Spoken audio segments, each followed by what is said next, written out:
mwena mu TV yammwe musanyusa obbala mwebale kunjagala. Thank you so much for loving me. Bale munjagadde abako bafavorale big events abako bafavorale bale mwebale kusuubiza ne mutuukiriza. Thank you so much. Bani basuubiza ne batajja naye omuntu wasuubiza n'atuukiriza kyekisinga obukulu. Ndi musanyufu nnyo okuba nti ndi mu kifo kino. Amanya gange Zeripi, Precious Rumi, Queen Mama, my Prince Omobwati, the beautiful Black Queen, Mrs. Cocktail, Mrs. Windeva Omobwati. Cocktail, you got someone else besides me?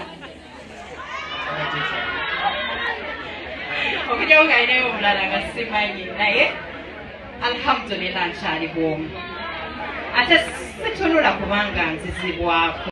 Naisa zekwata mukolo saze kwogera ku bya TV nzize wano nga muganda wa Vivian omukulu ti Vivian wakola omusango abantu abasinga bonna bamanyi baddukira wange munamawulire ani buli omwasoka kubiranze Vivian bituufu bamwingeje nze oba nedda Vivian kituufu kino yakikoze. So I am here as her big sister. When she does something wrong I get my phone ne wemba busy internet mukobira Vivian chichi kino ate kyewakoze nga sikitegedde and she will explain. So I want to thank you, Vivian, for being a listening girl.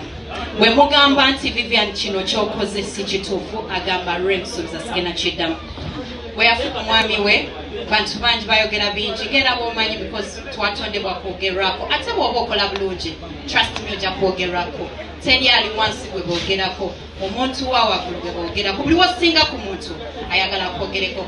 Vivian weebamu engejinga abantu bayogera bingi but I remember calling my husband and I'm like babe gezezako naye nabasuubiza nti nja kujja n'omwami wange.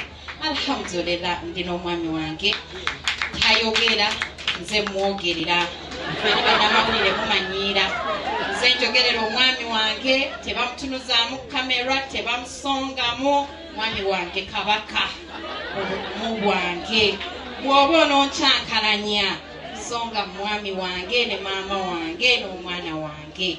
Kakati engeri gyekiri nti omwami wange nze mwogerera ndowooza byebyo ebyaffe. Tweyanziza nnyo tweyanze.